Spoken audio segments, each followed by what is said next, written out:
How are you? Welcome to all. Have a nice day. Let's start for this purpose. Have a nice day. Uh, yesterday मैंने आपको बताया था कि दिल्ली सल्तनत का आखिरी सुल्तान इब्राहिम लोधी पानीपत का प्रथम युद्ध जो 21 अप्रैल 1526 को बाबर और इब्राहिम लोधी के बीच लड़ा गया, उसकी हार और मौत हुई और बाबर ने मुगल साम्राज्य की नींव आगरा को राजधानी बनाते हुए रख दिया और इस तरह से दिल्ली सल्तनत का अंत हो गया। अब आज हमें मुगल स्टार्ट करने से पहले कुछ जानकारी चाहिए। कुछ खास ऐसे शब्द हैं जो किसी स्थान के नाम है या कोई गवर्नमेंट पोस्ट का नाम था या फिर कोई चीज़ होती थी, वस्तु उसे कहते थे। तो कुछ ऐसे नाउन, उसके मीनिंग्स या उसका लोकेशन या आज उसे किस नाम से जाना जाता है, उस पर थोड़ा सा जानकारी लें। कुछ पुस्तक, उसके लेखक, छिटपुट शब्दों का खेल है जिससे आपका दिल्ली सल्तनत और आगे की स्थिति मजबूत हो जाएगी। तो हम मुगल साम्राज्य शुरू करने से पहले कुछ वर्ड्स, मीनिंग या फिर ओल्ड एंड न्यू नेम देखें, उसका लोकेशन देखें, ये चीज़ों पर गौर करेंगे। छिटपुट है, हल्का सा चीज़ है, लेकिन सुनिएगा बेहतर ढंग से। सबसे पहले तो हम बात करें कश्मीर के बारे में। कश्मीर के बारे में थोड़ी सी जानकारी हमें चाहिए, ज़्यादा नहीं, आगे और भी हम देखेंगे। सुनिए, दिल्ली सल्तनत जब शासन कर रहा है उसी वक्त कश्मीर की क्या परिस्थिति है। कश्मीर में एक राजा है शमशुद्दीन शाह। कश्मीर का राजा शमशुद्दीन शाह जो है, उसके बारे में एक जानकारी हम देखते हैं। 1389 के आसपास कश्मीर का राजा कौन है? वो यानी मोहम्मद बिन तुगलक और फिरोज शाह तुगलक के समय में कश्मीर में जो राज कर रहा है शमशुद्दीन शाह। याद रखिएगा, सिकंदर बुत शिकन के नाम से वो जाना जाता था। सिकंदर बुत शिकन। तो शमशुद्दीन शाह उसका नाम है, कश्मीर का राजा है, सुल्तान है, और सिकंदर बुत शिकन के नाम से जाना जाता है। सिकंदर भी नाम उसका हुआ, बुत शिकन एक टाइटल। बुत शिकन मतलब मूर्तियों को तोड़ने वाला। हम आप सब जानते हैं कि 12वीं सदी तक जो कश्मीर है वहाँ हिंदू राज्य था, लेकिन उसके बाद इस्लाम आए और इस्लाम का राज्य स्थापित हुआ। तो हिंदुओं के जो मंदिर थे, मूर्तियाँ थी, उसे तोड़ने का काम काफिर को मानते हुए किया गया। तो याद रखिएगा, ये शख्स जम्मू कश्मीर रीजन में अपने राज्य में हिंदू मंदिर हो, बौद्ध मंदिर हो, जैन मंदिर हो, सभी को तोड़ने का काम किया। इसलिए इसका नाम है बुत शिकन। हम आपको याद दिलाना चाहते हैं, बुत शिकन का टाइटल महमूद गजनवी ने भी रखा था, जो सोमनाथ को लूटा था, मूर्तियों को तोड़ने वाला, आइडोल ब्रेकर। यानी भारत का जब इतिहास पढ़ते हैं तो दो ऐसे सुल्तान देखते हैं जो बुत शिकन का टाइटल रखा। एक महमूद गजनवी जो सोमनाथ मंदिर लूटा, वो बुत शिकन, और एक मशहूद शाह सिकंदर बुत शिकन जो कश्मीर का राजा था, 14th सेंचुरी में राज कर रहा था। सो देयर आर दो बुत शिकन हैं, यही याद रखना है। अब आइए हम देखते हैं, इस बुत शिकन के बाद एक अगला जो राजा हुआ 1420 के आसपास, बुत शिकन का भाई हुआ जैनुल अबैदीन। ये जो बुत शिकन है, सिकंदर यानी शमशुद्दीन शाह, उसके मरने के बाद उसका भाई गद्दी पर आता है, नाम है जैन उल अबैदीन। ये 1420 से लगभग 1470 के आसपास तक ये गद्दी पर रहता है। लगभग 50 वर्षों का इसका कश्मीर में शासन है। जैन उल अबैदीन, जरा इस जैन उल अबैदीन के बारे में 4-5 बातों को जानिए। सवाल है, जैन उल अबैदीन जम्मू कश्मीर या कश्मीर का शासक था और ये 14वीं सदी में रूल कर रहा था। जैनुल अबैदीन खुद के संदर्भ में देखें तो तो उसने अपने भाइयों की नीति को बदल दिया। और हिंदू मुस्लिम सिख ईसाई जितने भी थे, मान के चलिए कि उस टाइम में सिख का जन्म नहीं हुआ था, तो हिंदू मुस्लिम जैन वैष्णव जो भी थे, उन सभी के प्रति समभाव रखा, धर्मनिरपेक्ष छवि बनाई। और जम्मू कश्मीर रीजन में गाय वध को प्रतिबंधित किया, गाय वध प्रतिबंधित किया। जजिया जो वसूला जाता था बंद कर दिया। तो जजिया को कश्मीर में किसने बंद किया? गाय के मारने पर प्रतिबंध किसने लगाया? नहीं, बहुत सारे अपने लोगों को समरकंद, सेंट्रल एशिया भेजा, ताकि वहां से कागज बनाने की कला सीख कर चीन में, कश्मीर में इस उद्योग को आगे बढ़ाया जाए। यानी इसी के समय कश्मीर में कागज बनाने की कला की शुरुआत हुई, जो मध्य एशिया से कुछ लोगों को भेजा गया था सीख कर आने के लिए। ये चीज है। कई इरिगेशनल चैनल्स, नहर बनाए, सिंचाई के नहर, कई पुल बनाए, याद रखिएगा, कई पुल बनाए। ये अन्य धर्मों के प्रति अच्छा व्यवहार रखता था और अन्य धार्मिक वाद विवाद भी करता था। उसके स्वभाव को देखते हुए भविष्य में जो एक शासक भारत में हुआ, अकबर द ग्रेट, उसके स्वभाव से सिमिलैरिटीज बैठाते हुए जैनुल अबैदीन को कश्मीर का अकबर कहा जाता है। Akbar of Kashmir, that is a good question. Zainul Abidin के समय में एक साध्वी थी जिसे मुस्लिम लोग लल्ला और हिंदू लोग लल्लेश्वरी कहते। वह एक भक्त संतनी थी, लल्ला या लल्लेश्वरी, दोनों में लगा रहता, हमारे हैं तो हमारे हैं। जैसे साईं बाबा के लिए लगा हुआ है, कभी कबीर के लिए लगा है। जो अच्छा व्यक्ति होगा उसके लिए लोग सब न्यौछावर हो जाते हैं। तो हमने ये कहा कि लल्ला या लल्लेश्वरी एक भक्त संतनी कश्मीर की थी जैनुल अबैदीन राजा के समय में। इसे संतनी को कश्मीर की मीरा कहा जाता है, मीरा ऑफ कश्मीर। जैसे हिंदी साहित्य की मीरा किसे कहा जाता है? ये क्वेश्चन है। हिंदी साहित्य की मीरा किसे कहा जाता है? महादेवी वर्मा को। दक्षिण भारत की मीरा किसे कहा जाता है? बताया था, अंडाला को या अंदाला, अंदाला को, जो एक अलवार संतनी थी। तो ये बहुत मायने रखता है। तो कश्मीर के बारे में हमने ये बात कही। अब अकबर के समय में वहां यूसुफ शाह चक नाम का राजा होगा, जिसे 1586 1586 में मान सिंह पराजित करेगा और कश्मीर अकबर के यानी मुगल साम्राज्य के अधीन आ जाएगा। जाने दीजिए, कश्मीर से फ्री हो जाइए। तो आपने देखा, कश्मीर से जजिया हटाया, गौ हत्या प्रतिबंधित किया, सभी धर्मों के प्रति समान भाव रखा, कश्मीर का अकबर कहलाया, अपने भाई बुत शिकन शमशुद्दीन शाह की तमाम नीतियों को पलट के रख दिया, कागज बनाने की कला मध्य एशिया से लेकर के आया, उसके जमाने की लल्ला लल्लेश्वरी भक्त संतनी कश्मीर की मीरा कहलाई। ये कौन है? ये जैनुल अबैदीन है, याद रखिए। और यही नाम हमारे एपीजे अब्दुल कलाम के साथ भी जुड़ता है। एपीजे अब्दुल कलाम, अब्दुल पाकिर जैनुल अबैदीन अब्दुल कलाम। चलिए ओडिशा की बात करें। ओडिशा में एक वंश हुआ जिसको कहते हैं अनंत वर्मन राजा हुए। वर्मन वंश है अनंत वर्मन, तो इसे गंग कहते हैं। ओडिशा में मध्यकाल में दो हम वंश देखते हैं। एक को कहते हैं बेटा गंग वंश और एक को कहते हैं चोड़ गंग वंश। चोड़ गंग, ठीक है, चूंकि आप प्रोनाउंस करते हैं इंग्लिश में तो CHOD चोड़ कहलाता है। और यही चीजें हिंदी में कहेंगे तो द का एब्रिविएशन है। तो चौदगंग या चोड़गंग एक ही बात है। तो एक चोड़गंग वंश था और एक सिर्फ गंग वंश था। तो अनंत वर्मन गंग वंश का शासक है।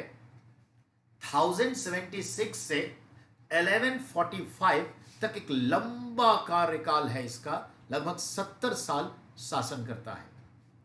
ये वही शख्स है जो जगन्नाथ मंदिर का निर्माण शुरू किया, जिसे हम देखते हैं पूरा करेगा नरसिंह प्रथम, याद रखिएगा, अनंत वर्मन गंग वंश का शासक जिसने जगन्नाथ मंदिर पूरी स्थिति का निर्माण आरंभ किया, और इसका बाद का शासक जिसको हम नरसिंह वर्मन फर्स्ट कहते हैं ने जगन्नाथ मंदिर को पूरा किया।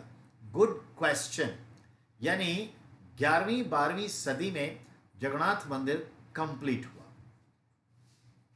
याद रखिएगा, ये गंग वंश के शासक जो थे वह जगन्नाथ को ही स्थानीय देवता मान करके अपने को अपना राजा उसे मानते हुए, अपने भगवान मानते हुए अपना राज्य उन्हीं के नाम पर लिख दिया कि ये जगन्नाथ का राज्य है और मैं उनकी इच्छा से उनके राज्य का संचालन करता हूं। The actual king of Jagannath Balabhadra और जो कृष्ण है और सुभद्रा तीनों भाई बहन, तो जगन्नाथ यानी कृष्ण का राज है ये, तो उनके नाम पर ही शासक शासन करते थे। ये याद रखने की चीज है। अब आइए, नरसिंह वर्मन प्रथम जो है वह 1238 से 1264 के बीच लगभग 26 वर्ष शासन किया। ये नरसिंह वर्मन फर्स्ट कोणार्क मंदिर का निर्माता है, जिसे सन टेम्पल, ब्लैक पगोडा कहते हैं ना, काला पगोडा, सूर्य मंदिर, कोणार्क मंदिर, इन मंदिर को कौन बनाया? कोणार्क मंदिर को नरसिंह वर्मन प्रथम ने बनाया। कब बनाया? 13वीं सदी में। इसका मतलब ये हुआ कि 11वीं सदी में जगन्नाथ मंदिर पुरी वाला बिगेन हुआ और 13वीं सदी में यही नरसिंह वर्मन फर्स्ट ने उसे कंप्लीट किया।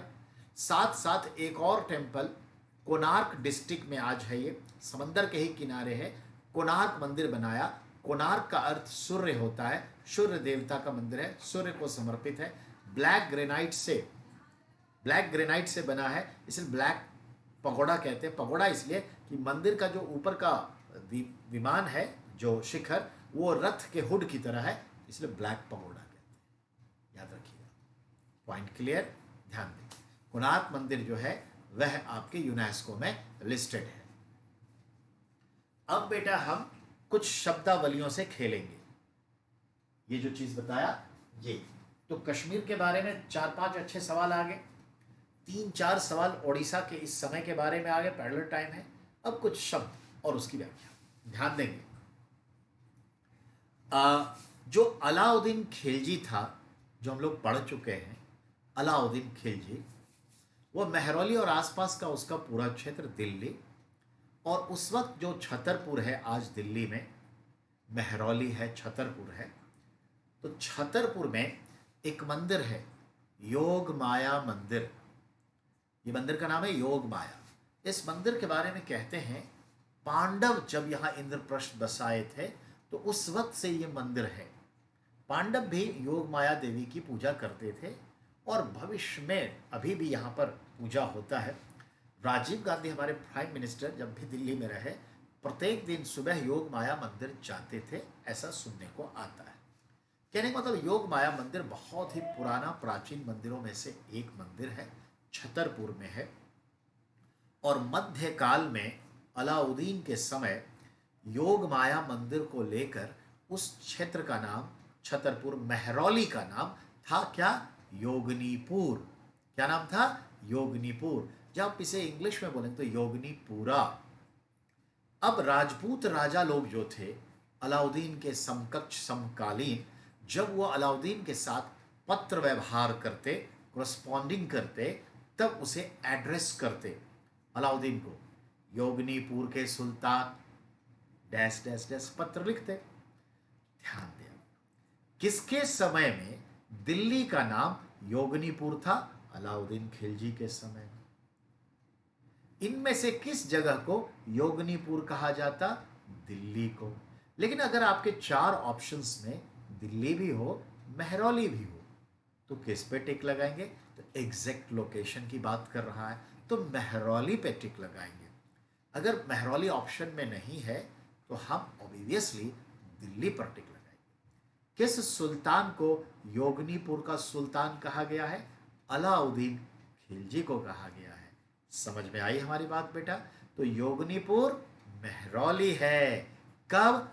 मध्यकाल में अलाउद्दीन खिलजी के समय। तो योगनीपुर किसका नाम था? किसे योगनीपुर का सुल्तान कहा गया है? सारी बात आप समझ गए।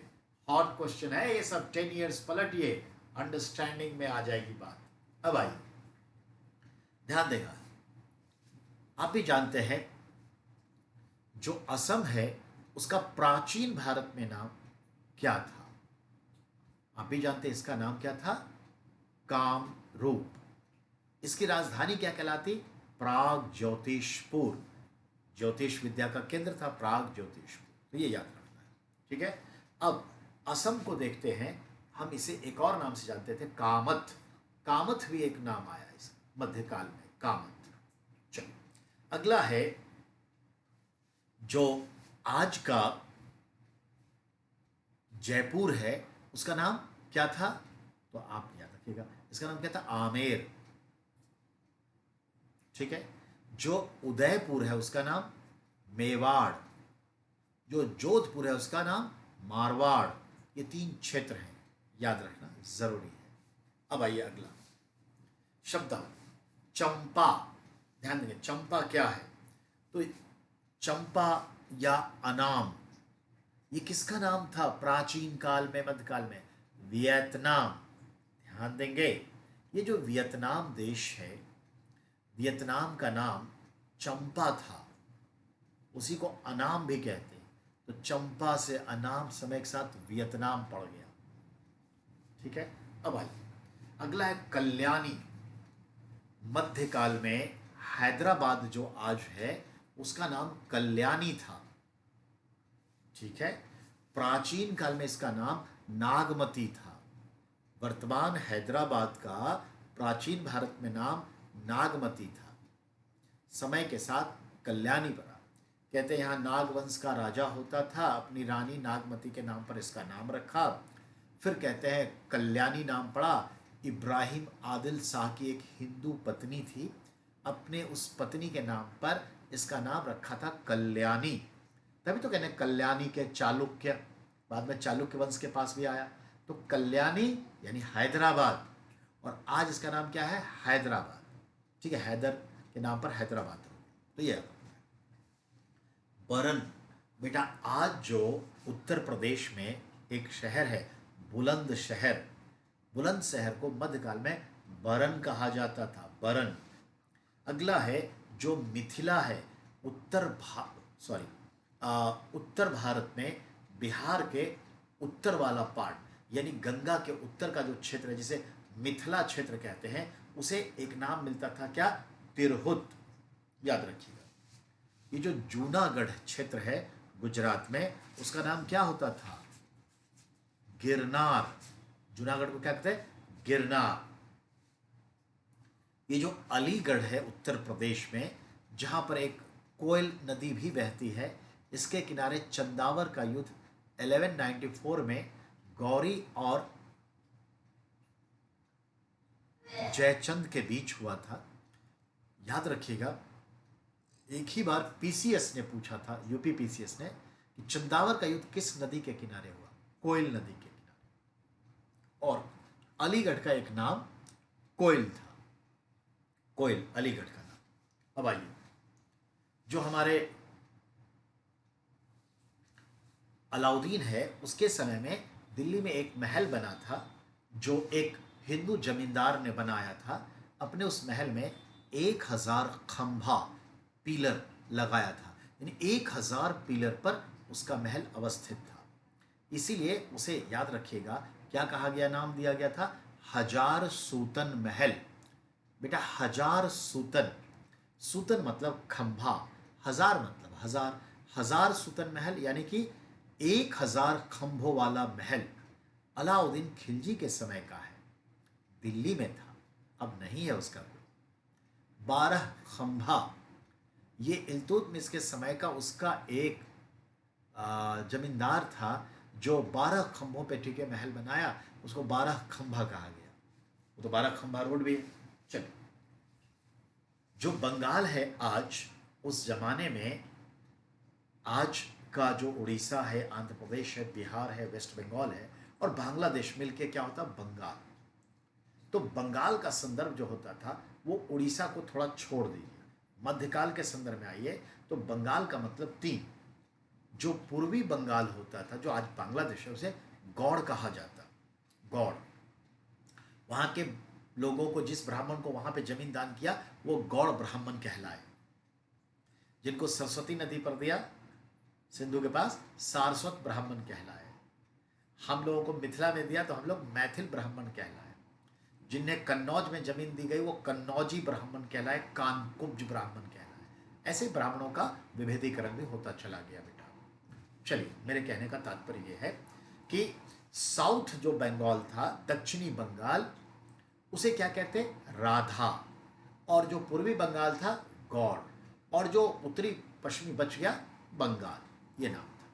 अब आइए, ये जो जम्मू है, जम्मू का क्या नाम था? दुर्गरा।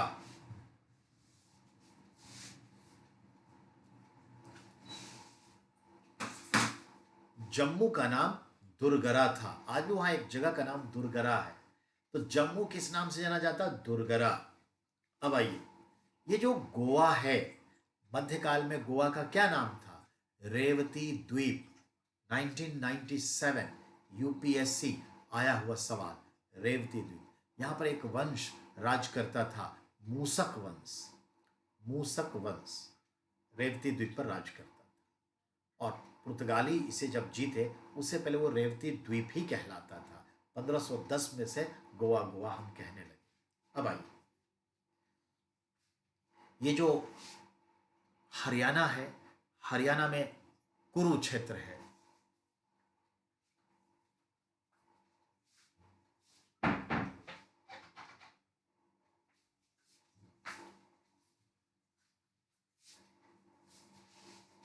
हाँ बेटा, हरियाणा में जो कुरुक्षेत्र है, वहां एक जगह है थानेश्वर या थानेश्वर। जब हवेन सांग आया था तो उसने इस थानेश्वर को कहा ये तो विद्या की नगरी है, और उसे नाम क्या दिया? श्रीकंठ। याद रखिएगा, थानेश्वर का नाम श्रीकंठ था। और किसने दिया नाम? हवेन सांग। ये हवेन सांग कन्नौज भी आया हर्षवर्धन के दरबार में, और कन्नौज को नाम दिया महोदय। बहुत इंपॉर्टेंट क्वेश्चन सब मैं डील कर रहा हूं। तो कन्नौज का नाम दिया महोदय। एक पॉइंट क्लियर। ये हवेन सांग पहुंचेगा कहां? सांची स्तूप देखने के लिए। और सांची स्तूप को देखेगा, और सांची स्तूप को नाम देगा क्या, या सांची का नाम क्या देगा? काकनाद वोट।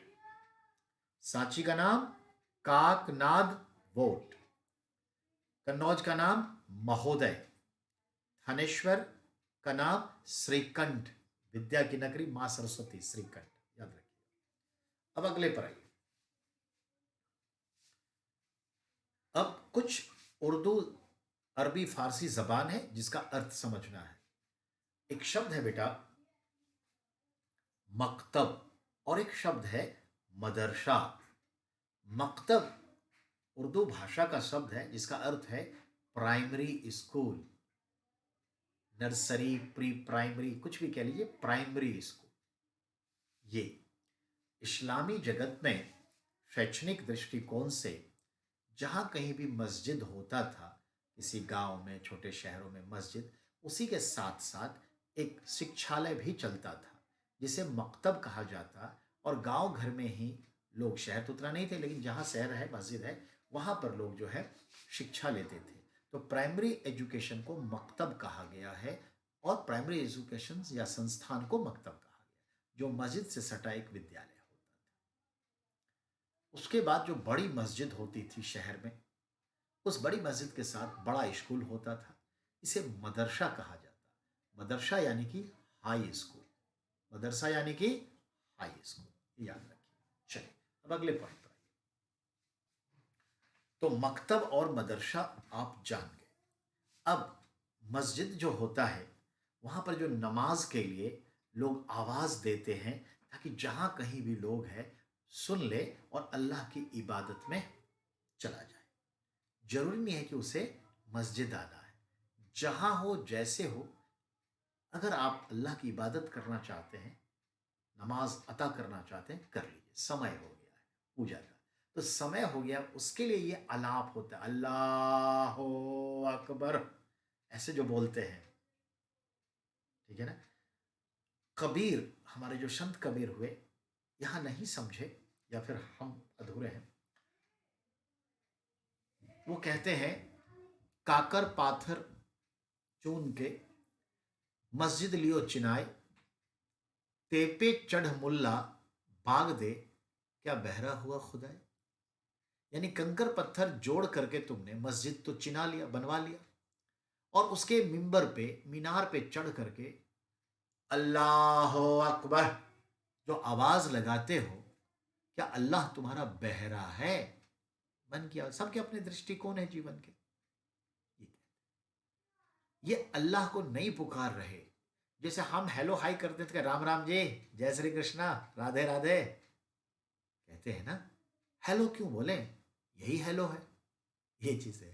तो यह चीज है, तो कहने का मतलब ये है, अल्लाह अकबर ये संज्ञान देते हैं लोगों को, एक्नॉलेज, टाइम हो गया, नमाज फरमा लो। नमाज तो बहुत शांति से पढ़ते हैं, चूस शब्द का आवाज नहीं होता, सब मन से करते हैं, मन से पढ़ते हैं, फैंटास्टिक।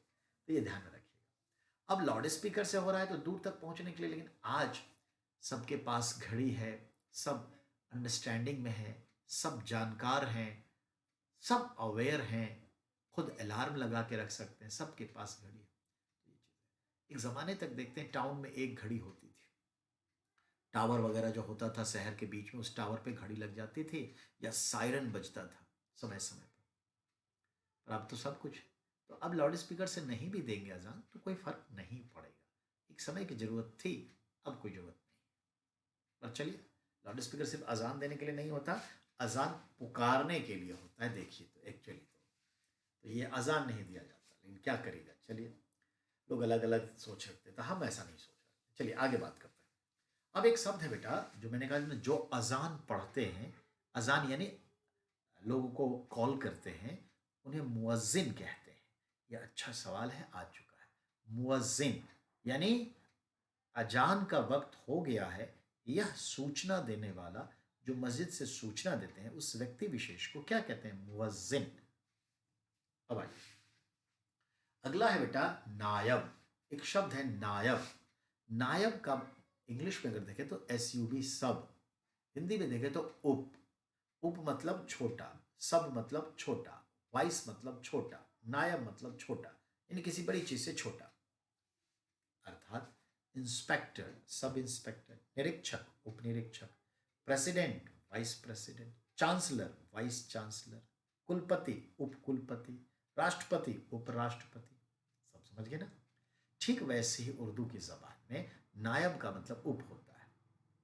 ठीक है, तो उप शासक, तो नायब मुनायब, तो नायब उप शासक होता है, या उप हो गया, राजा के नीचे जो है, किसी पद के नीचे जो है नायब। बस सिंपल चीजें, ये सब आपको पढ़ने को मिलता है जब पढ़ते हैं अच्छी मोटी मोटी किताब। अब अगला है इद्रारत। एक है वक्फ, एक है तरफ। इद्रारत, देखिए, जो पेंशन दिए जाते थे ना, बड़े बड़े अधिकारी रिटायर होने के बाद, जो मुल्ला मौलवी रिटायर होने के बाद, उन्हें सरकार की ओर से जो पेंशन दिया जाता था, या आज जो पेंशन दिया जाता है, बात समझाइए, उसको क्या कहते हैं? इद्रारत। ये जो दान पुण्य करते थे, वो भी इद्रारत ही कहलाता। पेंशन कह लीजिए, या दान वान करते थे, स्कॉलर्स को, गरीबों को, विकलांग को, विधवाओं को। आज विधवाओं को भी तो हम लोग पेंशन देते हैं, कुछ ना कुछ विकलांग लोगों को भी देते हैं, बुजुर्ग लोगों को देते हैं, जहाँ जैसे जरूरत होती है समाज के लिए, वेलफेयर स्टेट के लिए। तो पेंशन कहिए या वजीफा, तो एक्चुअली वर्ड पेंशन आता है, उसको इद्रारत कहा जाता था। और जो गिफ्ट देते थे, स्कॉलरशिप, उसको वजीफा कहा जाता है। आज भी जो छात्रवृत्ति मिलती है, स्कॉलरशिप मिलता है, उसे वजीफा कहा जाता है। अगला शब्द है क्या? वक्फ। आप सुनते हैं ना, सुन्नी वक्फ बोर्ड, सिया वक्फ बोर्ड। वक्फ, वक्फ का मतलब क्या होता है? धर्म से जुड़े मामला, धर्म से जुड़े मामला, धार्मिक, धर्मस्थ्य, धर्मस्य। तो the things related with the religion, that's called the waqf. जैसे कहते हैं ना कि ताजमहल वक्फ बोर्ड की संपत्ति है, जामा मस्जिद वक्फ बोर्ड की संपत्ति है। यानी जामा मस्जिद ताजमहल क्या है? धर्म से जुड़ा हुआ संपत्ति है, ये मतलब। जैसे हम लोग में ट्रस्ट है, बहुत सारे धार्मिक मंदिर मस्जिद हैं, ये मतलब।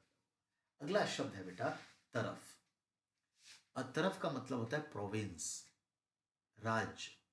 जैसे आज भारत है, इसके कई तरफ है, 28 तरफ है, नहीं? यानी हरियाणा है, जम्मू कश्मीर है, लद्दाख है, पंजाब है, दिल्ली है, यूपी है, ये तरफ हुआ। याद रखिएगा, बहमनी राज्य में प्रांतों को तरफ कहा जाता, यही क्वेश्चन आया हुआ है। तो बहमनी राज्य में प्रांतों को तरफ कहा जाता। अगला आइए दबीर। एक शब्द है दबीर, दबीर। दबीर दबीर मतलब होता है लेखक, कर्णिक, कलर्क, लिपिक। देखा आपने? लिपिक कहते हैं तो हिंदी शब्द है, कर्णिक कहते हैं तो संस्कृत है, कलर्क कहते हैं तो इंग्लिश है, दबीर कहते हैं तो उर्दू है। काम एक ही है ना? देखा आपने? तो दबीर का मतलब लेखक, यानी खास करके कलर्क, इंपॉर्टेंट है। अगला है वजीर। वजीर का मतलब मंत्री होता है। चेस खेलते हैं ना, वजीर मतलब मंत्री। और जब कहते हैं वजीर ए आजम, तो आजम का अर्थ होता है प्रधान, मुख्य, चीफ। ठीक है?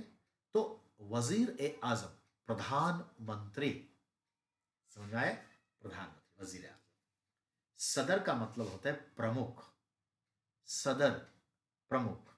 है ना दिल्ली में सदर बाजार, यानी मुख्य बाजार। सदर बाजार यानी मुख्य बाजार। तो सदर मतलब प्रमुख। सदर ए रियासत, रियासत यानी स्टेट, राज्य।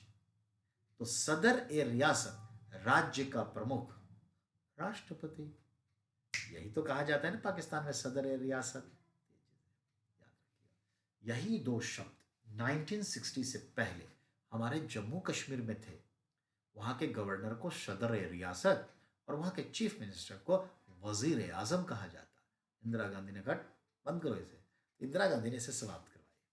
अब आइए, अगला है शादी। ठीक है? तो ये याद रखिएगा, शादी क्या है। 100 गांवों का जो समूह होता था, एक group of 100 village is called शादी। औरंगजेब के समय में ये बात है, और इब्ने बतूता भी इस बात का उल्लेख करता है। तो किसने उल्लेख किया है कि 100 गांव के समूहों को शादी कहा जाता? Ibn Battuta. ये ध्यान रखना। अब एक शब्द है बेटा जां निशार। जां निशार, जो अपना जान निशार कर दे, न्यौछावर कर दे। ये जो हमारे सारे, ये जो 23 लाख हमारे आर्मी के जवान हैं, मतलब इंडियन फोर्स है, एयरफोर्स हैं, मिलिट्रीज हैं, नेवी है, हमारे जो पैरामिलिट्री फोर्सेस हैं, जो हमारे पुलिस के जवान हैं, ये क्या है? कंटिन्यू तो लड़ रहे हैं। ये जान निशार ही तो है भारत के माँ के। ये भारत माँ के जान निशार है, जो अपने जान को कुर्बान करने के लिए, न्यौछावर करने के लिए सदैव तैयार रहता है। जान निशार है। ये जो बॉडी गार्ड्स होते हैं, जान निशार ही तो होते हैं। याद रखिए, जान निशार मतलब बॉडी गार्ड, जो अपना जान न्यौछावर कर दे, ये जान निशार है। उस टाइम में बॉडी गार्ड को जान निशार कहते हैं। ठीक है? अब आइए सवार। सवार मतलब क्या हुआ? घोड़े का सवार, सिंपल। सवार मतलब घोड़े का सवार। अगला है दो अश्पा, दो घोड़े का सवार। सी अस्पा, तीन घोड़े का सवार। दो अस्पा, सी अस्पा। दो मतलब दो, सी मतलब तीन। ठीक है? और बेटा अस्पा मतलब घोड़ा। तो दो घोड़े का सवार, तीन घोड़े का सवार, और सवार यानी एक घोड़े का सवार। अगला है आपके पास शेख जादा। बेटा शेख जादा ये क्या है?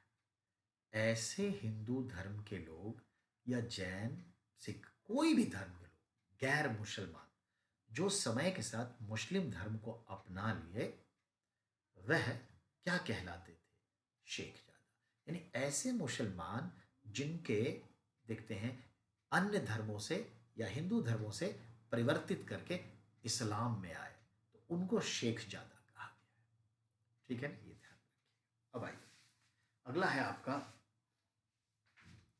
जो है मोहम्मद हसन, ध्यान दीजिए, इतिहास के पन्नों में मोहम्मद हसन कौन था?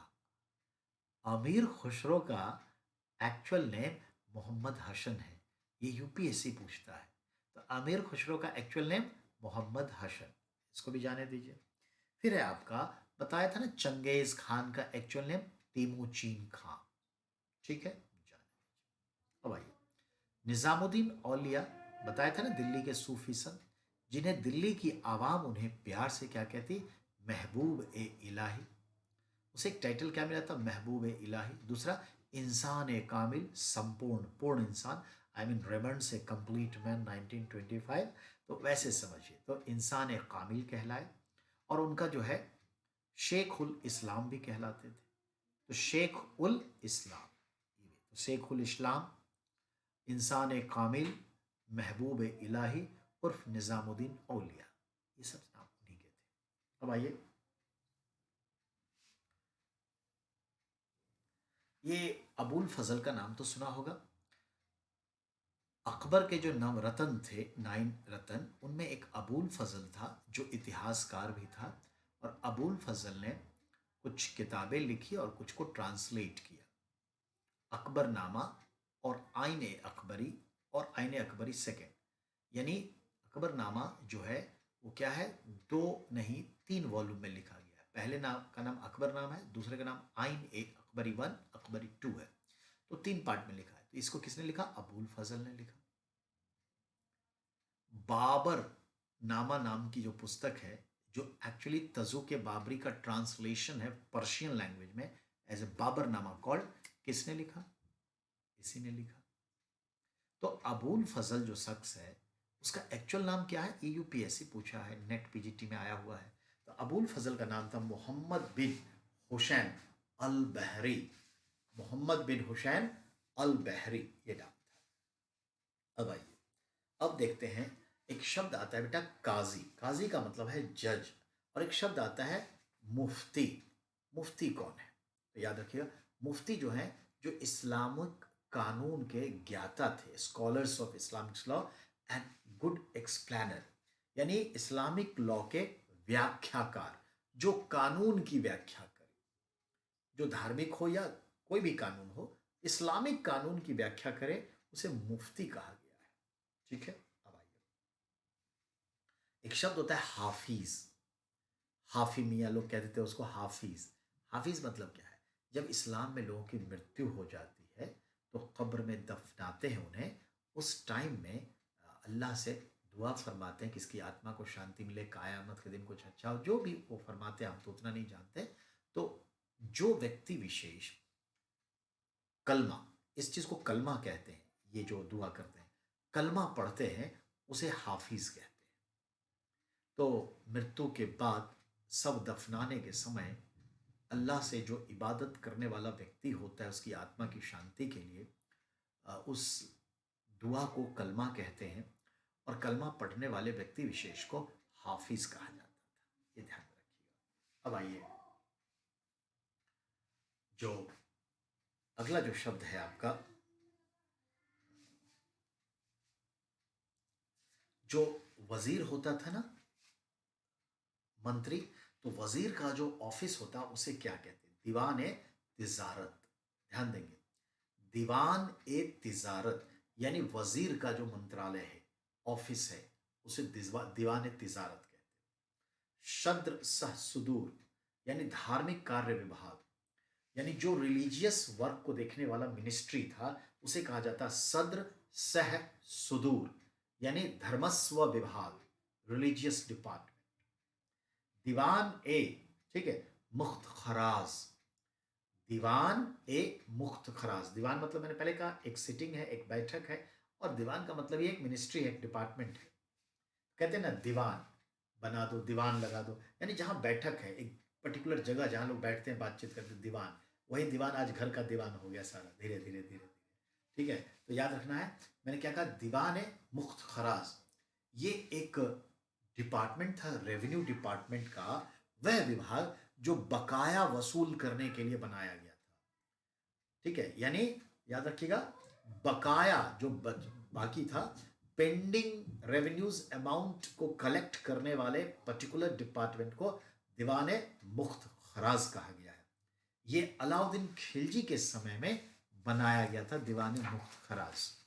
आगे आइए, मैंने कहा था ना लोधियों की सेना कबीलाई अंदाज पर विभाजित थी, कबीलाई शासन था।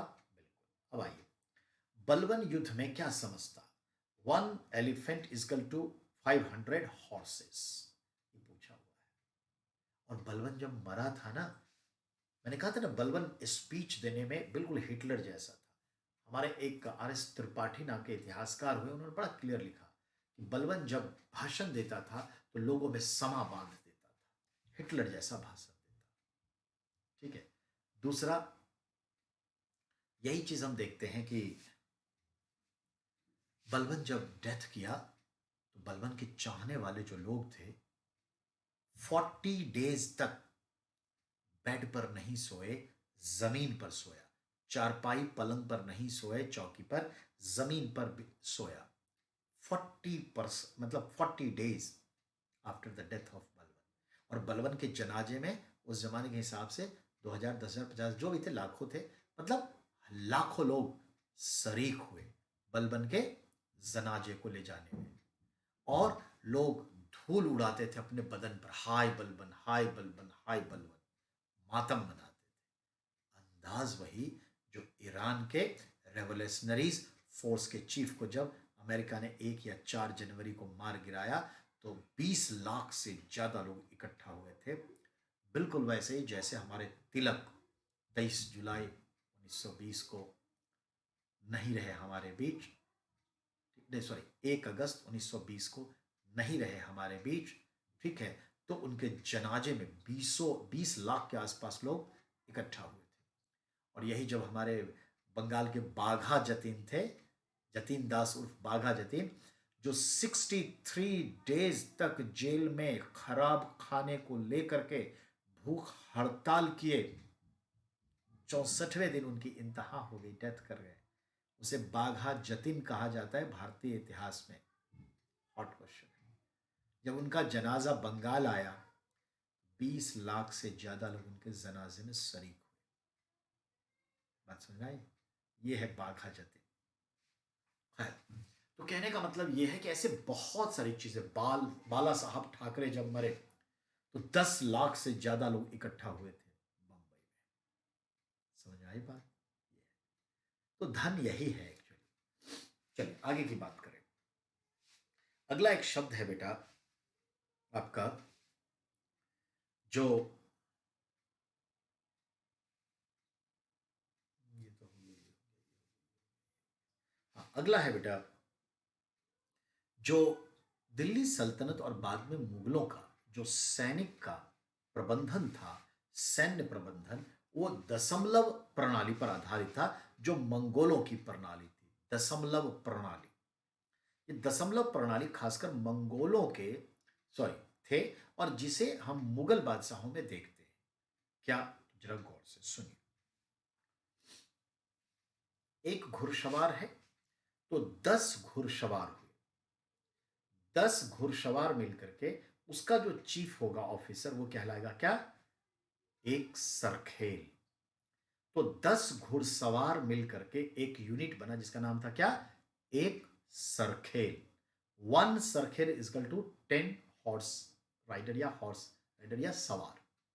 अब आइए, 10 सरखेल मिलकर के क्या बन जाता? एक सिपह सलार। यानी 100 घुड़सवार उसके तहत था, एक सिपह सलार। ठीक है, ऐसे 10 सिपह सलार मिलकर के कितने बनते थे? एक अमीर। यानी एक अमीर के नीचे या एक अमीर यूनिट के नीचे 1000 घोड़े होते थे। यही मतलब निकल गया। अब आइए, 10 अमीर इजकल टू 1 मलिक। यानी 10 अमीर मिल जाते तो एक मलिक होता।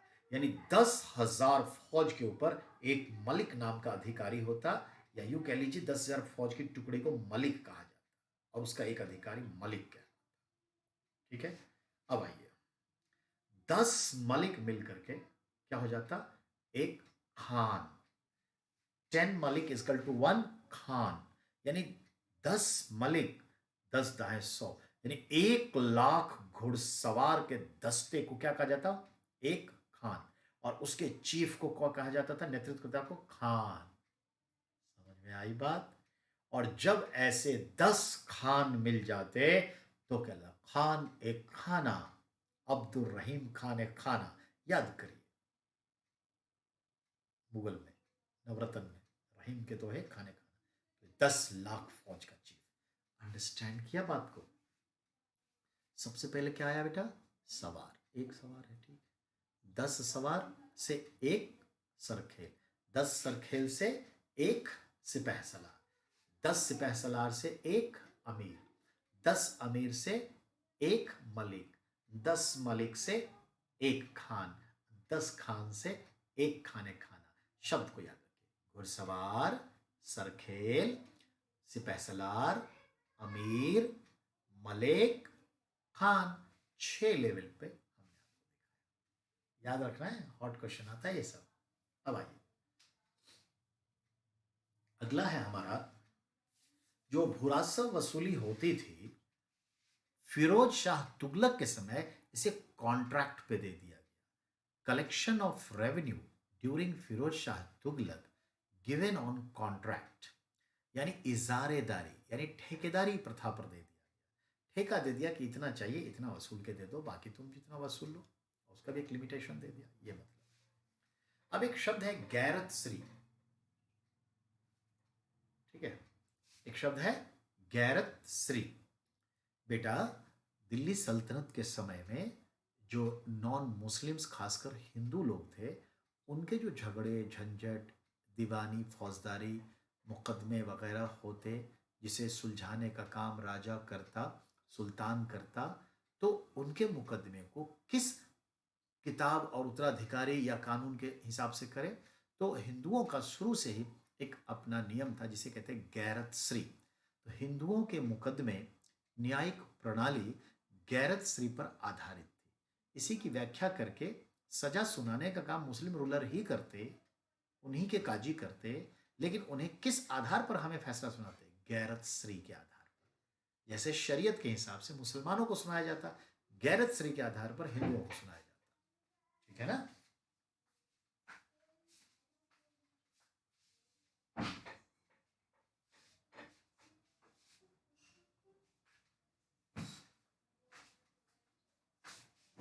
अब अगले पॉइंट पर समझिए।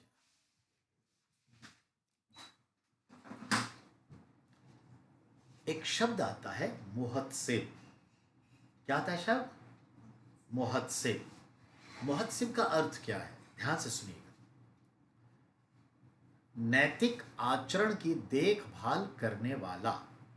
नैतिक आचरण की देखभाल करने वाला एक ऐसा अधिकारी जिसे सरकार ने अपॉइंट किया है, और वो सोसाइटी में लोगों को नैतिकता का पाठ पढ़ाता है कि आपको कैसे धर्म के अनुसार, सामाजिक नियमों के अनुसार आचरण करना चाहिए, व्यवहार करना चाहिए, कैसे मोरल फूल बने रहना चाहिए, सामंजस्य स्थापित करना चाहिए, ब्रदरहुडनेस बनाए रखना चाहिए, बड़ों की इज्जत करनी चाहिए। ये तमाम चीज़ों को एक तरह से बाय फोर्सली नहीं, प्यार से, प्लीज्ड वे में जनता को बताते रहने के लिए जो अधिकारी नियुक्त किए गए, वो मुहत्सिब कहलाए। यह मुहत्सिब नाम का अधिकारी हम मुगल काल में देखते हैं, औरंगजेब के द्वारा स्थापित किया गया ये पोस्ट। ध्यान देंगे, औरंगजेब ने मुहत्सिब नाम के एक अधिकारी की नियुक्ति की जो पूरे राज्य में इस्लाम अपने नैतिक आदर्शों, कुरान, शरीयत के अनुसार चले। उस नैतिक अधिकारी को मुहत्सिब कहा गया है। इसे हिस्ट्री में हम कहते हैं मोरल पॉलिसिंग। याद करिए, नया नहीं है, प्राचीन भारत जाइए। और अशोक जो था, अशोका द ग्रेट, उसने भी एक अधिकारी ऐसे नियुक्त किया था जिसका नाम था धम्म महामात। भारतीय इतिहास में पहला मोरल पॉलिशिंग, समाज को नैतिकता की ओर बढ़ाते रहने के लिए जो एक सरकारी अधिकारी नियुक्त हुआ था, वो था धम्म महामात, जो अशोक ने किया। और यही चीज इस्लाम के संदर्भ में औरंगजेब ने किया, मुहत्सिब नाम रखा।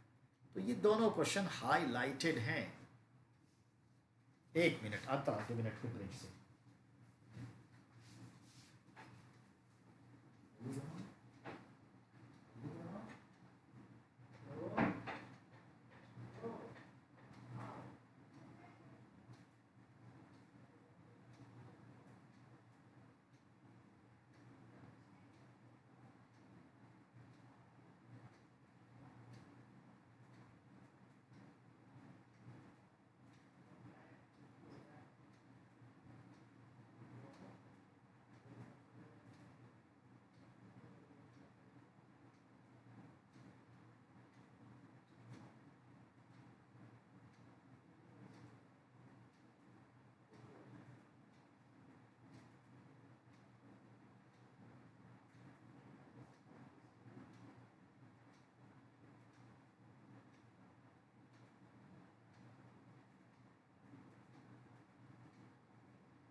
वेलकम बेटा, आगे बढ़ते हैं। तो गैरत श्री देखा और मुहत्सिब देखा। अब देखना है कि रतन नाम का एक व्यक्ति मोहम्मद बिन तुगलक के समय हुरासब विभाग में एक बड़े अधिकारी के तौर पर नियुक्त था। ये एक एग्जाम्पल हिस्टोरियन देते हैं कि मोहम्मद बिन तुगलक हिंदुओं को भी आधिकारिक पद पर, बड़े पदों पर रखता था। हुरासब जैसे विभाग में थे। यानी बड़ा एहसान कर दिया, हमारी ही सत्ता को लेकर हमारे ऊपर आ गया और एहसान कर दिया। इतिहासकारों की समझ अपनी अपनी है, पर समझ समरसता की स्थापना के लिए काम किया गया, उसके ख्याल से ये चलिए ठीक है। अब आइए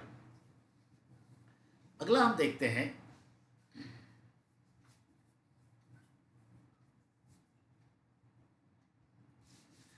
पायक का अर्थ होता था पैदल सैनिक। पायक का अर्थ पैदल सैनिक, ये ध्यान में रखिएगा। और कोतवाल का मतलब पुलिस। कोटवाल, कोट मतलब किला, किला यानी शहर, क्योंकि सब किलाबद्ध शहर होता था। कोटवाल या कोतवाल, तो यानी क्या था, पुलिस का मतलब शहर का पुलिस अधिकारी, जो आज कोटवाल कप्तान बन गया, और यही कप्तान सुपरिटेंडेंट ऑफ पुलिस बन गया, ये याद रखिएगा। दीवान ए अर्ज, दीवान ए अर्ज का मतलब हुआ क्या, सैन्य विभाग। दीवान मतलब विभाग, अर्ज मतलब सेना। और इसके जो चीफ होते थे उसको क्या कहते थे, आरिज ए ममालिक, यानी चीफ। और इसको क्या कहते हैं, सेनापति, आरिज ए ममालिक। And one thing more, Mughal काल में एक शब्द आएगा मीर बख्शी। मीर बख्शी का मतलब क्या हो गया, सैन्य कमांडर, चीफ सेनापति, चीफ ऑफ आर्मी, मीर बख्शी। जाफर, मीर जाफर भी क्या था, मीर जाफर नाम था, मीर यानी मीर बख्शी था वो, ये चीज। ठीक है। अब है आपका मजलिस एक खलवत। बेटा खलवत मतलब क्या होता है ये मानना जरूरी है। तो मजलिस एक खलवत का मतलब ये हो गया, जो गोपनीय वार्ता आज भी हमारे प्राइम मिनिस्टर अपने अन्य मिनिस्टर के साथ करते हैं ना, कैबिनेट की जो सीटिंग होती है, मंत्री लोग जो आपस में गोपनीय बात करते हैं, ये बात किसी को लीक आउट नहीं करने देते। तो मजलिस एक खलवत का मतलब है गोपनीय वार्ता, कैबिनेट, मंत्री परिषद, मंत्रिमंडल, मंत्रणा करना, तो ये चीज है। अब आइए कारकून। कारकून का मतलब है जो लेखन का कार्य करे, राइटिंग वर्क्स, उस व्यक्ति को कारकून कहते हैं। ठीक है। खूत, एक शब्द आया खूत, यानी यह गांव का जो छोटा जमींदार होता था, जो पटवारी के हैसियत से काम करता था, उसको खूत कहते हैं। खूत मुकद्दम चौधरी, खूत मतलब हुआ गांव का एक छोटा जमींदार जो पटवारी की हैसियत से काम करता था, उसे खूत कहते हैं। फिर उसके बाद आता है मुकद्दम। गांव में जो मुखिया होते, सरपंच, प्रधान, मुखिया, उसे मुकद्दम कहा गया, मुकद्दम मुखिया। फिर जियाउद्दीन बर्नी जो है, इतिहासकार जो है, ये सब बातों का जिक्र करता है। अब है सवाल, जो इल्तुतमिश ने टंका की शुरुआत की, एक टंका में कितना जीतल होता था। अभी कहते हैं ना 1 रुपए में कितने पैसे होते थे, क्या कहते हैं, 100 पैसा। जबकि 1956 से पहले 1 रुपए में कितने पैसे होते, 96 पैसा, 12 96। तो ये चीज है, तो ये याद रखना है। तो याद रखना है क्या, मैंने जो कहा, प्रारंभ में सरकार जो शासन करते थे, वो सब संदर्भ में तो हमने बता ही दिया आपको। तो कुल मिलाकर के एक टंका में 48 जीतल होते थे। जीतल छोटा है, वो पैसा है, कॉइन्स है, टंका रुपया है, ऐसे समझ।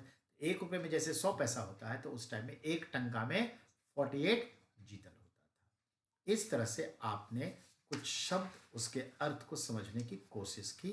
अब हम मुगल पे चलेंगे, मुगल की बात करेंगे, ठीक है ना, ये ध्यान में रखिएगा। फिर उसके बाद हम आपके पास आएंगे, मुगल के बाद धर्म सुधार आंदोलन यानी भक्ति मूवमेंट एंड सूफी, और उसके साथ यानी 2 टॉपिक आपका है, मिडाइवल फिनिश्ड होके मॉडर्न में प्रवेश करेंगे। तो चलिए अब बात करते हैं मुगल के ऊपर।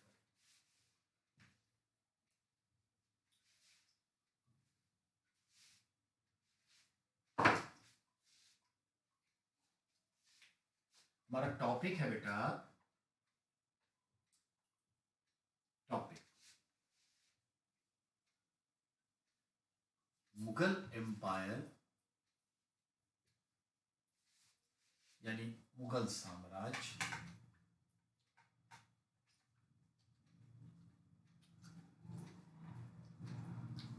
मुगल साम्राज्य।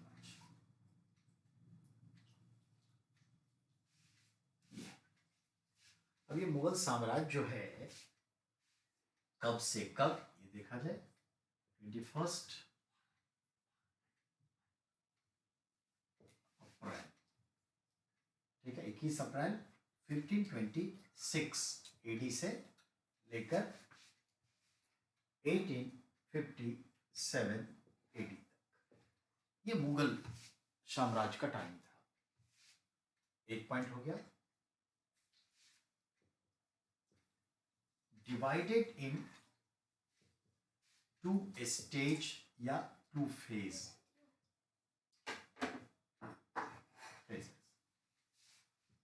One is called early Mughal। Early Mughal 1526 से 1707 6 बादशाह। इसमें कितने? 6 बादशाह। कहां से कहां? बाबर टू औरंगजेब हुआ,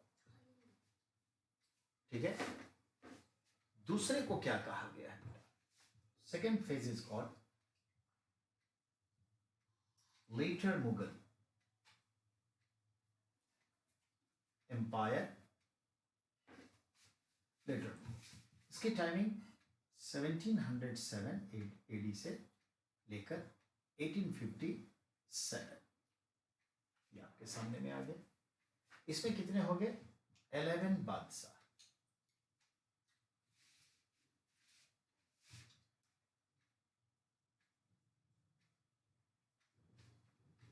ठीक है, 11 बादशाह हुए। कहां से कहां? इसको कहेंगे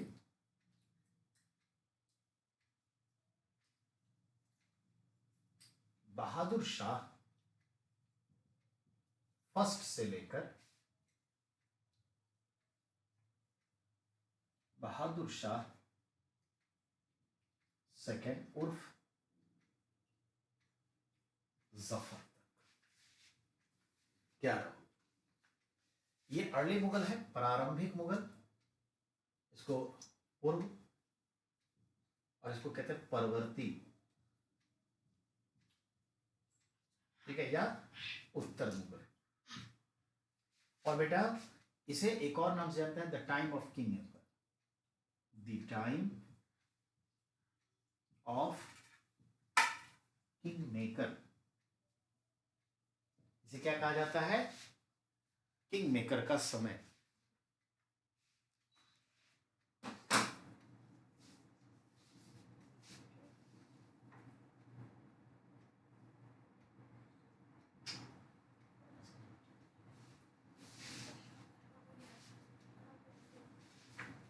तो बेटा इसको कहते हैं the time of king maker.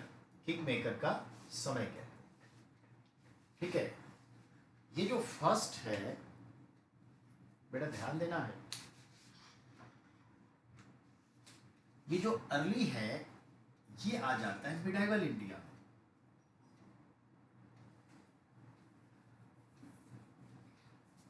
History का पार्ट। जो सेकंड है ये मॉडर्न इंडिया का पार्ट है।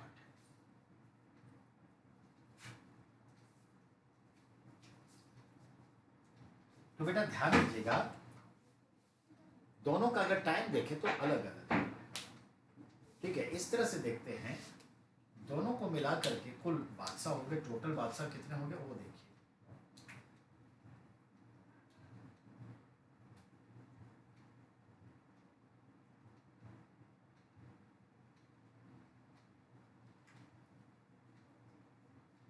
टोटल कितने हो गए बेटा? 6 + 11 = 17 हो गए। 17 बादशाह यहाँ पे। ये ध्यान रखना, ध्यान देंगे। कितने हो गए? 17। इसको एक बार पॉइंट आउट कर लीजिए। हम मुगल एम्पायर पढ़ने जा रहे हैं। मुगल साम्राज्य 21 अप्रैल 1526 एडी से 1857 तक रहा। कितने वर्ष रहा इसको आपको काउंट करना है, नहीं कितने वर्ष अगर देखा जाए 1526 से ऐसे काउंट करिए 1626, 1726, 1826, 300 साल तो ऐसे हो गए।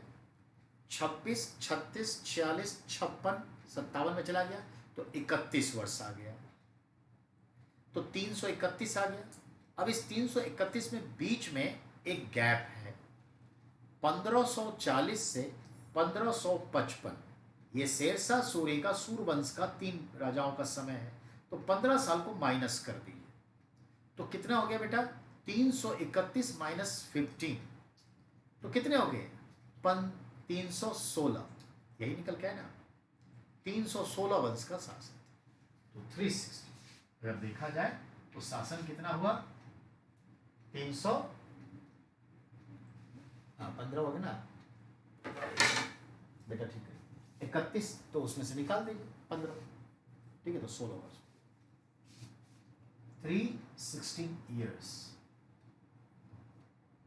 ये शासन का समय, ये ध्यान रखना, ठीक है। अब आपको ये देखना है विच वन इज लॉन्गर, 1526 से 1626 और 1726। अब 1726 तो 200 साल हो गए। अब इसमें से आप 1707 है तो 26 में से 7 तो इसका माइनस कितना होगा 19 साल हटा दीजिए, तो 200 में 19 साल हटा दीजिए तो 181 ईयर्स। तो जो ये फेज था 181 ईयर्स का था। अब सेकेंड फेज का टाइमिंग देखिए 1707 से 1857, तो 1707 1807 एक तो ये हो गया नहीं, और उसके बाद आपका आ गया 47 वर्ष, तो 147 वर्ष के आसपास ये शासन किया। अगर देखा जाए कितना 147 ईयर्स। तो बेटा यहां पर सिर्फ 6 राजा थे और यहां पर 11 राजा थे, तो 11 मिल करके 147 वर्ष शासन किया और ये 6 181 वर्ष शासन किया। ये एस्टैब्लिश्ड फेज है, ये नॉन एस्टैब्लिशमेंट का फेज है। अब आपसे अगर पूछे कि कौन सा पीरियड ज़्यादा लंबा चला, अर्ली या लेटर, तो अर्ली चला। किस फेज में ज़्यादा बादशाह थे तो क्या बोलेंगे फर्स्ट फेज में। टोटल कितने थे 17 थे, फर्स्ट में 6, लास्ट में 11, 17। फर्स्ट में कहाँ से कहाँ तो क्या बोलेंगे बाबर से औरंगजेब। सेकंड में बहादुर शाह फर्स्ट, जिसे शाह आलम फर्स्ट भी कहते हैं, शाह बेखबर भी कहते हैं, अजीमुशान भी कहते हैं, से लेकर के आखिरी बहादुर शाह सेकंड उर्फ जफर तक। ये क्लियर हो गया। तो ये चीज़ है। फर्स्ट को अर्लियर कहते हैं, आरंभ कहते हैं, परवर्ती कहते हैं, पूर्ववर्ती कहते हैं, पूर्ववर्ती, ठीक है तो पूर्व। और दूसरे को क्या कहते हैं बेटा परवर्ती, लेटर, बाद का। अब सवाल है दूसरे को एक और क्या कहते हैं राजा निर्माताओं का समय। ये सब क्या थे डिक्लाइन फेज के थे वो। तो ये कौन सा फेज हुआ डिक्लाइन फेज।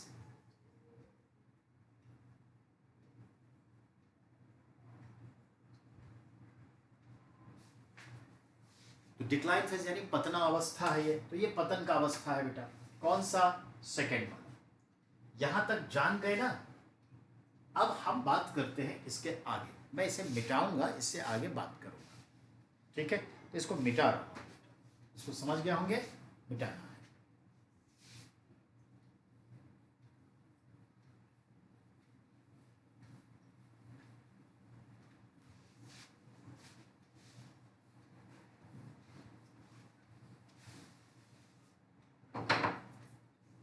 अब अगले पॉइंट पर आइए। मुस्लिम्स, कौन से मुस्लिम्स थे।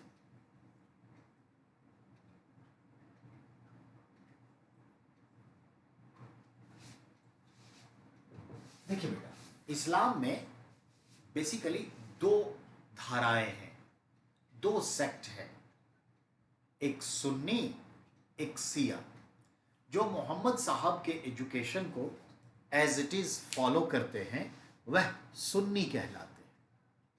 ये एक्चुअली ओरिजिनल सोर्स वाले हुए। और जो मोहम्मद साहब के बाद जो चौथे खलीफा हुए, चौथे खलीफा जो ऑलरेडी मोहम्मद साहब के दामाद थे अली, तो जो अली को फॉलो किया वो सुन्नी नहीं सिया कहलाए, सिया। तो याद रखिए थोड़े लिबरल होते हैं, थोड़े उदार प्रवृत्ति के होते हैं, सबसे घुलना मिलना वगैरह ये सब चीज़ें हैं। तो कहने का मतलब सिया और सुन्नी दो होते हैं। तो हमारे मुगल क्या थे? सुन्नी मुस्लिम थे। एक पॉइंट हो गया। अब अगला पॉइंट बनता है कि इनके संदर्भ में मुगल एम्पायर की लैंग्वेज क्या थी।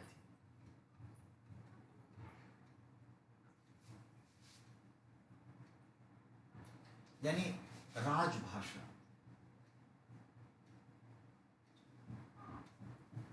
स्टेट लैंग्वेज कहिए, कोर्ट लैंग्वेज कहिए, राज दरबार की भाषा कहिए, राजभाषा कहिए, ऑफिशियल लैंग्वेज कहिए, एक ही बात। वो क्या थी? फारसी थी, पर्शियन। ईरान की जो भाषा उस समय में थी पर्शियन, वो थी। तो याद रखिए पर्शियन बहुत ही समृद्ध भाषा है और संस्कृत से बहुत मिलता जुलता है। तो ये भाषा थी। तो ये था, ठीक है। अब यहां जो रूलर होते थे उनको क्या कहते थे? बादशाह, ये कहते रूलर। लेकिन वही घिस करके क्या हो गया? बादशाह। तो ये ज्यादा प्रचलित हुआ, ठीक है। मुगल समय के जो रूलर्स होंगे वह सुल्तान नहीं कहलाएंगे, बादशाह नहीं, पादशाह कहलाएंगे, सच्चे पादशाह। लेकिन समय के साथ ये घिस करके पी हो गया बी, बादशाह। तो याद रखिएगा बादशाह कहलाते, ठीक है ना, ये बादशाह। और जो राजकुमार होता था, जो प्रिंस, उसको क्या कहते हैं? शहजादे, यानी शहजादा। ऑब्वियसली जो प्रिंसेस होती थी शहजादी, तो प्रिंसेस क्या हो जाएगी? शहजादी।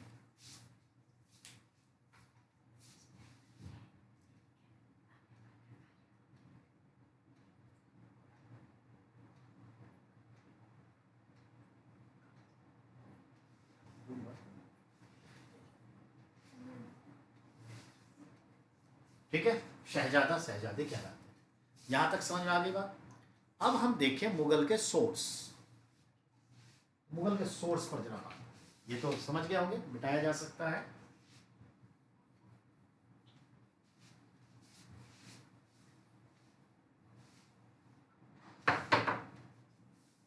अब मुगल के सोर्स में देखते हैं, तो देखते हैं ये जो बाबर है,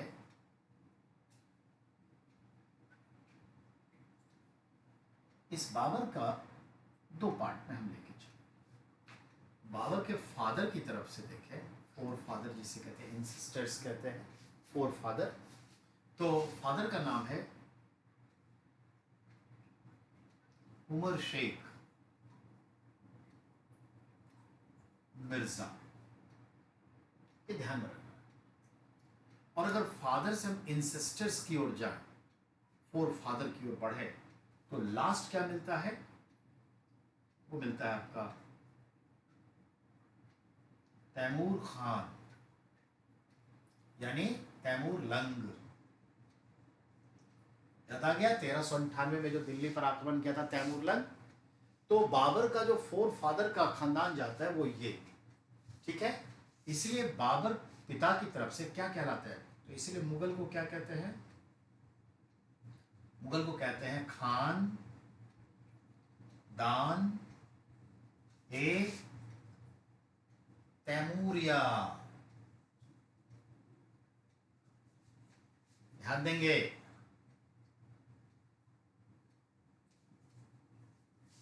बाबर के खानदान को क्या कहा गया है, या मुगल को क्या कहा गया है, खानदान ए तैमूरिया। तो ये मुगल का नाम है खानदान ए तैमूरिया बिकॉज ऑफ तैमूर खान, जो लास्ट इंसेस्टर को दिखाता है Taimur Khan.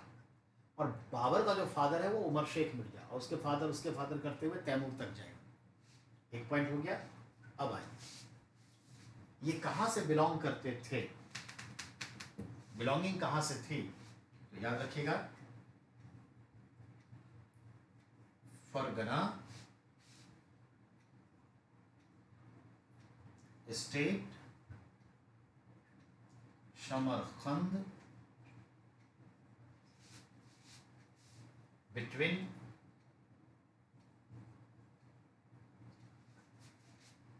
The land of, between two river, Amu and Syr, Syr Darya, जगह उज्बेकिस्तान।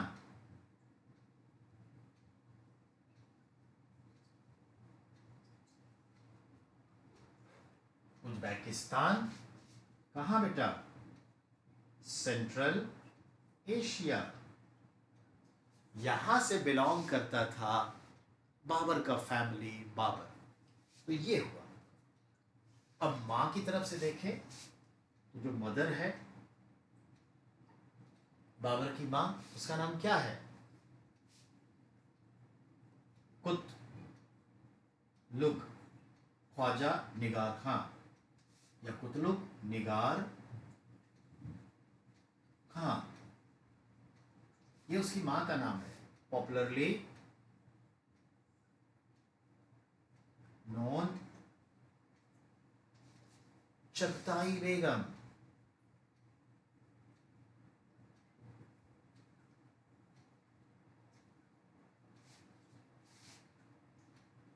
ठीक है, और फॉर फादर की ओर जाएंगे लास्ट में, तो चंगेज खान,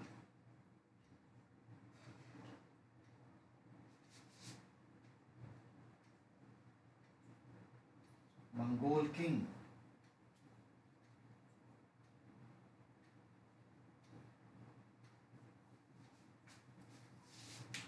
ध्यान देंगे बेटा, बाबर की मां का नाम कुतलुग निगार खान, पॉपुलरली नोन चगताई बेगम, और उसके खानदान में लास्ट तक चले जाएं तो ये चंगेज खान से जुड़ जाते थे।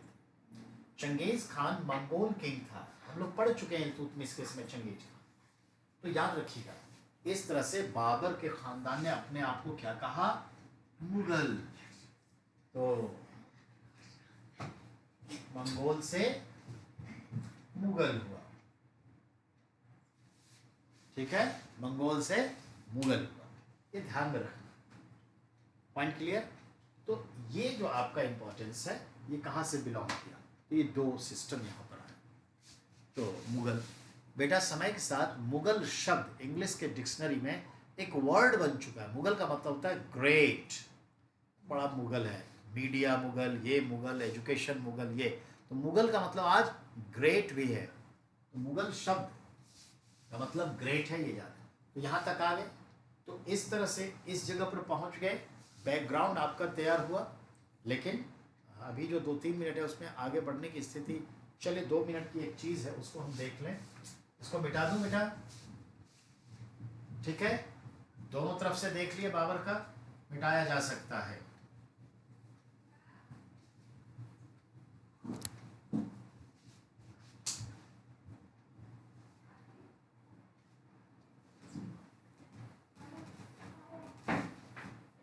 अब ध्यान दें,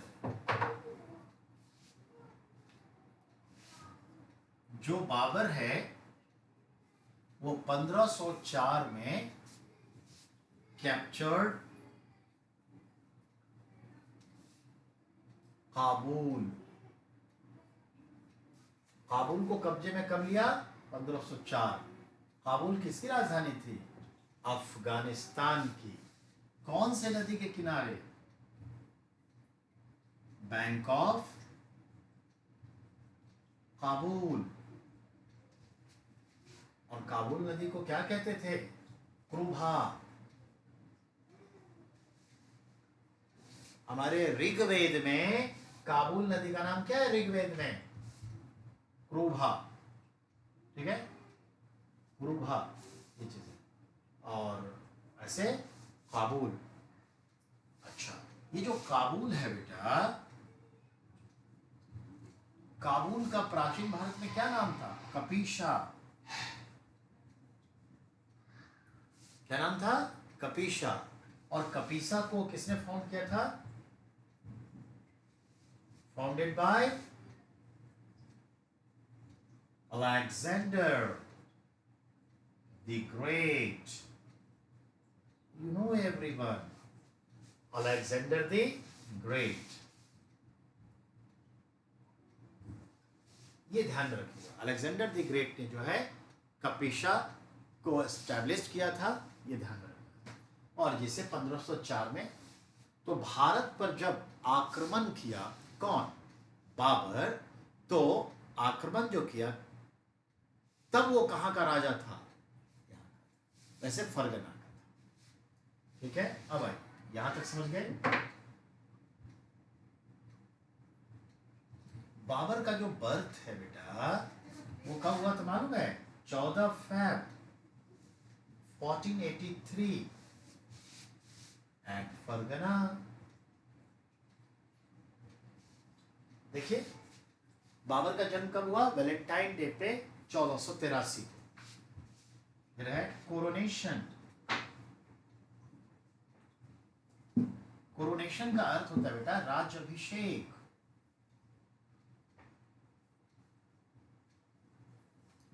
बाबर का राज्यभिषेक कब हुआ था? तो 1494, 11 इयर्स ओल्ड। तो देखा आपने, सिर्फ 11 वर्ष की उम्र में इसका राज्यभिषेक हुआ था। कहा? फरगना में। पिता के मर जाने के बाद फरगना का शासक बना, सिर्फ 11 वर्ष की उम्र में। तो ये दो चीजें देखा। और 1504 में वो काबुल पर कब्जा कर लिया। यानी उसकी उम्र क्या है अब? गौर फरमाइए, कब पैदा हुआ? 83 में। तो 17 और 4 21 साल की उम्र में कब्जा कर लिया। 21 साल में हम आईएएस की तैयारी शुरू करते हैं, या 21 साल में इसने एक राज्य कायम कर लिया। Investment in brain, that is the important. ठीक है, यहां तक अब आगे। अब आइए जरा अगले पॉइंट पर हम आगे बढ़ें, उससे पहले ये जान लेना जरूरी है कि इससे आगे बढ़ा नहीं जा सकता। जल्दीबाजी का काम शैतान का। ठीक है, तो इतना पहले लोड ले लीजिए, इसको समझ लीजिए। और हाँ, नेक्स्ट क्लास आज बुधवार है, बृहस्पति शुक्र एज इट इज। कल आपकी पॉलिटी की क्लास होगी, और कल करंट ऑफ सॉरी क्या कहते हैं, कल आपका जो कंटेंट ऑफ आर्टिकल्स है वो समाप्त हो जाएगा। तो याद रखना है आपको।